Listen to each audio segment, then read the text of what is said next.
Hey guys, it's Elaine, the Ninja Life Coach, and as you can see, I'm wearing the white wavy bob that I did a wig review on last week. But today we're going to talk about what to do when people hate on you. So sit back, grab yourselves a cup of coffee. I'll be right back. Hey everybody, I'm back. No matter what you do in life, there are going to be people who just don't like what you do. There are going to be people that come in and criticize and try to say you don't need to do it this way, you need to do it that way, you need to do something else. I mean, there are always those haters because haters are going to hate. One thing that I've really been very grateful for since I've started my YouTube channel is most of my comments are very positive. Most of the community are wonderfully supportive. But every now and then you'll get that one that just cannot keep their opinion to themselves, and what spews out of their mouth and through their keyboard and over onto me is just not pleasant. So you have to learn how to deal with that. Now let's bring that forward to how that's going to operate in your life. I don't know who it may be in your life today that may be causing you issues, but most everybody has that one person in their life that is just a negative Nelly. And you may try to avoid them and not be around them because they bring so much negativity to the table, but you know what? There are some times when you just can't avoid that person. They may be a family member. They may be a really good friend otherwise, but they are just so negative that everything they say just seems like it brings you down.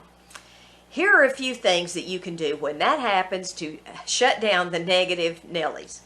The first thing you can do is when someone starts that negativity is you can change the subject. You don't have to listen to Aunt Minnie's woes for 3 hours. You can change the subject. When you see that they're going down a road that you just don't want to go, it's perfectly fine to change the subject. Change it onto something that is a little bit more of interest to the both of you. I'm not saying just have conversation that only interests you, because if you do that, after a while you're not going to grow at all, because you need to have conversation that stimulates your brain. But you don't need to sit there and let somebody just, basically criticize you or say things that are just going to be negative. You don't have to do that. So just change the subject.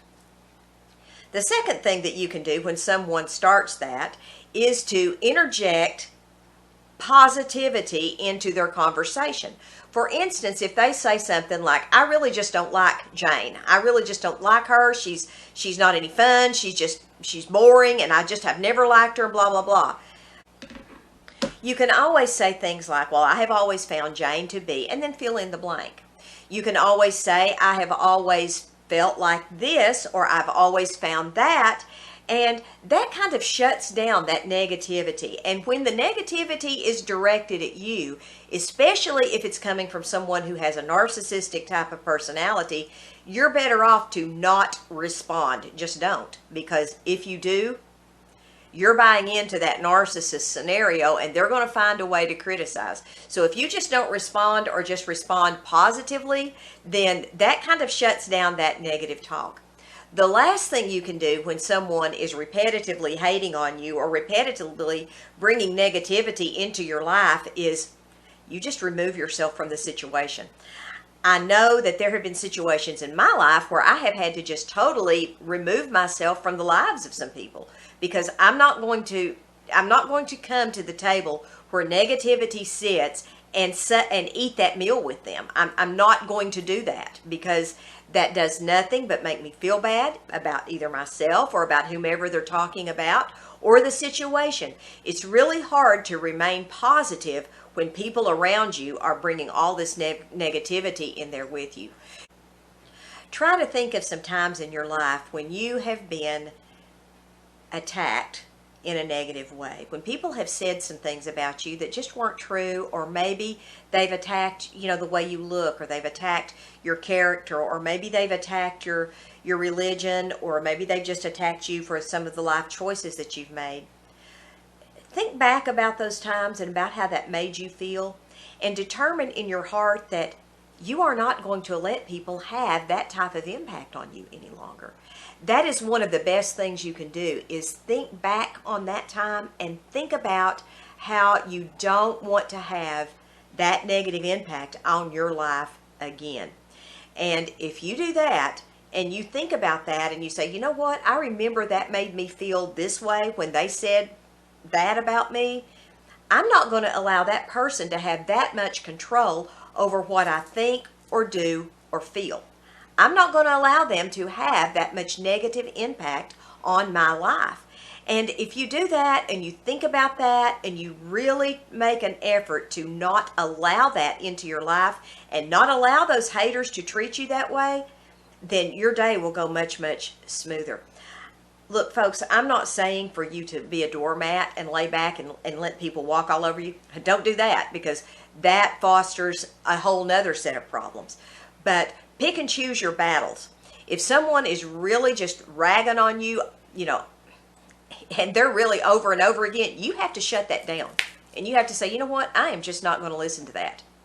If you can't say anything positive, there's the door. I know I had to tell someone sometime, if you don't have anything better to say than that, there's the door, tell your story walking.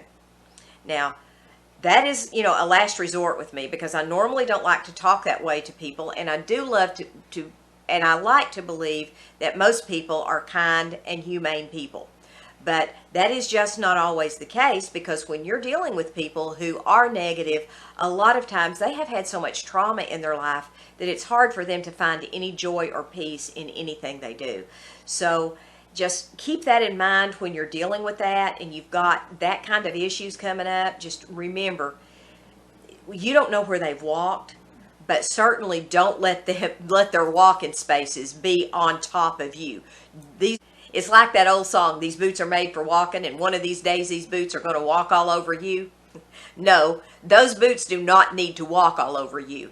You need to stand up for yourself in a nice, kind, and godly way and say, you know what, no, I'm not going to listen to that. That's not something that I'm interested in entertaining. And you can hate all you want, but it is not going to have a negative impact on me. I'm going to have joy and I'm going to have a good day and walk away from it.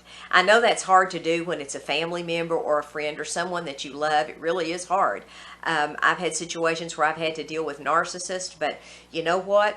You can do it. You can do it. When someone attacks you with hate, the Bible tells us to turn the other cheek and to repay evil with good. And we have to do that to the best of our ability. Now, having said that, I don't believe that Jesus wants us to just lay down and let people walk all over us, because Jesus certainly did things like he overturned the tables in the temple when the money changers were not giving people a fair trade for their money, and when they were selling stuff in God's house. He really got angry about that. So Jesus was not above getting angry over righteous things. So if you feel like you're being treated in an ungodly or an unrighteous way, there is nothing that says you have to sit there and take it or sit there and listen to it. It's perfectly fine to walk away. It's perfectly fine to say things in a kind and loving manner and then just don't engage it anymore. There is nothing in this world that says you have to engage that negative person. There's nothing in this world that says you have to engage people that have personality defects. You don't have to deal with that. Haters are going to hate. And no truer statement has there ever been than that. There's always going to be people in this world that's going to try to bring you down and keep you from moving forward, and they're going to come against you with your vision. You tell 10 people your vision, and I guarantee out of that 10, there will be one that will give you 15 reasons why you don't need to do that. And the reason they do that is because they don't have the courage to step out on what God has for them, so they're trying to steal your vision. Don't let them stop you. Don't let those negative Nellies get you down.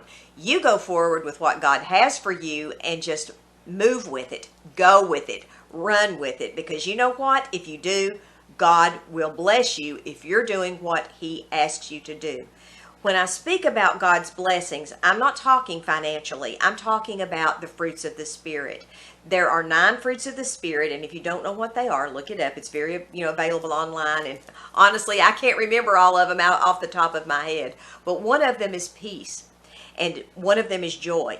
And if you walk with what God has asked you to do, I promise you that in every situation, you are going to have God's peace as long as you're doing what He has placed in front of you to do.